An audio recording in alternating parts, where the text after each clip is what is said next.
السلام علیکم ناظرین،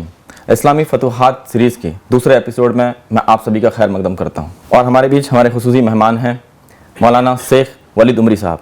السلام علیکم۔ وعلیکم السلام ورحمۃ اللہ وبرکاتہ۔ تو ولید عمری صاحب، جیسے کہ ہم بات کر رہے تھے جنگوں کا، جی، تو جنگ بدر جس کے بارے میں ہم ذکر سنتے ہیں کہ وہ رمضان میں ہوئی، وہ کس طرح سے خاص ہے اور اس کے کیا پس منظر تھے؟ جزاکم اللہ خیر۔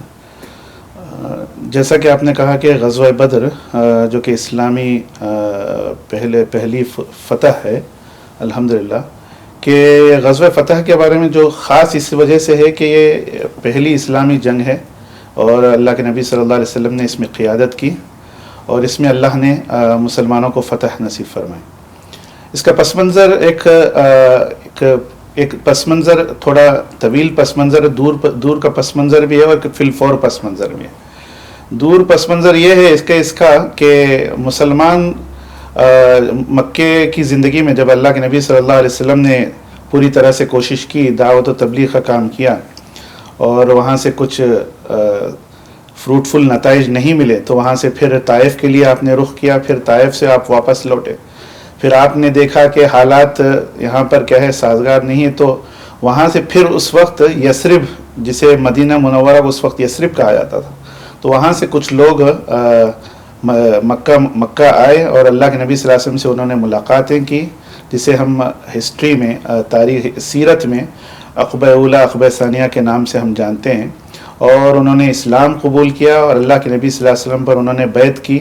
اور پھر وہاں سے مدینہ منورہ تشریف لے گئے۔ اللہ کے نبی صلی اللہ علیہ وسلم نے ان کی تربیت کے لیے ایک صحابی رسول کو بھی بھیجا۔ تو اس کے بعد جو ہے وہیں پر کفار و مشرکین کو یہ اندازہ ہو گیا کہ ابھی محمد صلی اللہ علیہ وسلم اپنے جاننے والوں کے ساتھ، اپنے صحابہ کے ساتھ جلد از جلد کیا ہے یہاں سے وہ کوچ کرنے والے ہیں، اور اس طرح سے انہوں نے باقاعدہ ان کی ملاقاتیں بھی تھیں اس وقت یہودیوں سے، اور باقاعدہ اس وقت مدینے کے جو سکان تھے، مدینے میں رہنے والے جو منافقین کا جو سردار تھا عبداللہ بن ابی، ان سے بھی ان کی ملاقاتیں کفار و مشرکین کی ہوتی تھی، اور باقاعدہ اسے اکسایا جاتا تھا کہ مخالفت کے لیے طرح طرح کے کیا ہے فتنہ فساد پھیلانے کے لیے کیا ہے پہلے ہی سے یہ ساری چیزیں پلاننگ ہو چکی تھی، جو کہ بین الاقوامی سطح پر اگر آپ دیکھیں گے کہ پچھلے پردے کے پیچھے سے آلریڈی کیا ہے کفار و مشرکین نے جنگ کا اعلان کر دیا تھا،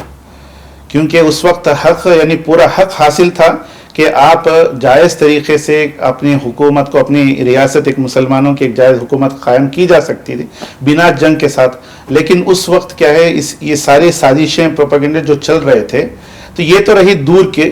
جو پس منظر ہے۔ قریبی پس منظر جو میں فی الفور پس منظر جس کا ذکر کرنا چاہتا ہوں وہ یہ ہے کہ مدینہ منورہ جب اللہ کے نبی صلی اللہ علیہ وسلم ہجرت کر کے تشریف لے گئے، تو دوسرے سال جیسا کہ معلوم ہوا، اللہ تبارک تعالیٰ نے اس سے پہلے آیت نازل فرما دی تھی، اذن للذین یقاتلون بانہم ظلموا، جی یہ آیت اللہ تعالیٰ نے نازل فرما دی تھی کہ اس وقت کہ آپ مسلمان ان لوگوں کو اجازت دی جاتی ہے قتال کرنے کی، لڑنے کی، جن کے ساتھ ظلم کیا گیا ہے، اور اللہ تبارک و تعالیٰ ان کی مدد کرنے کے لیے قدرت رکھتا ہے۔ تو یہ آیت نازل کی گئی تھی، لیکن اللہ کے نبی صلی اللہ علیہ وسلم کو جو وحی کے طور پر جو نازل کی گئی کہ اس وقت پس منظر جو رہا کہ ابو سفیان کی قیادت میں تجارتی قافلہ مکے سے ملک شام گیا تھا، اور وہ واپس ہو رہا تھا، اور اسے واپس ہونا تھا مدینے ہی کے راستے سے اسے گزرنا تھا۔ تو اللہ تبارک تعالیٰ نے وحی کے طور پر نازل فرمائی۔ اللہ تعالیٰ فرماتا ہے وَإِذْ يَعِدُكُمُ اللَّهُ إِحْدَى الطَّائِفَتَيْنِ أَنَّهَا لَكُمْ وَتَوَدُّونَ أَنَّ غَيْرَ ذَاتِ الشَّوْكَةِ تَكُونُ لَكُمْ وَيُرِيدُ اللَّهُ أَنْ يُحِقَّ الْحَقَّ بِكَلِمَاتِهِ وَيَقْطَعَ دَابِرَ الْكَافِرِينَ، کہ یاد کرو اس وقت کو جب کہ اللہ تعالیٰ تم سے وعدہ کر رہا تھا دونوں میں سے کسی ایک گروہ کا، یا تو تجارتی قافلہ بھی تھا، اور اس تجارتی قافلے کو بچانے کے لیے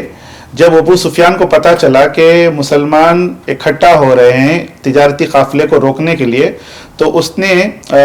آہستہ سے اس نے مکہ کو خبر بھیج دی کہ کیا ہے قافلے پر حملہ ہونے والا ہے، اس لیے تم بچاؤ کے لیے نکلو۔ تو وہاں سے ایک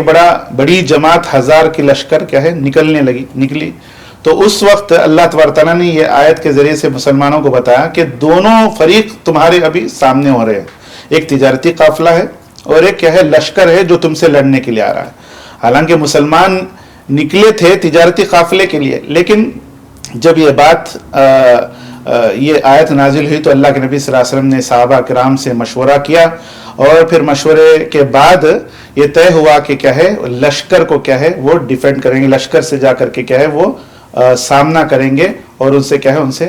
لڑیں گے۔ تو یہ اس کا پورا بیک گراؤنڈ تھا۔ اور وہاں پر جو غزوہ جو اس وقت ابو سفیان کا جو قافلہ تھا تجارتی قافلہ وہ تو آہستہ سے چلا گیا، لیکن چونکہ وہ لوگ نکلے تھے اسلام کو صفحہ ہستی سے مٹانے کے لیے، تو اللہ بھی یہی چاہتا تھا کہ مسلمان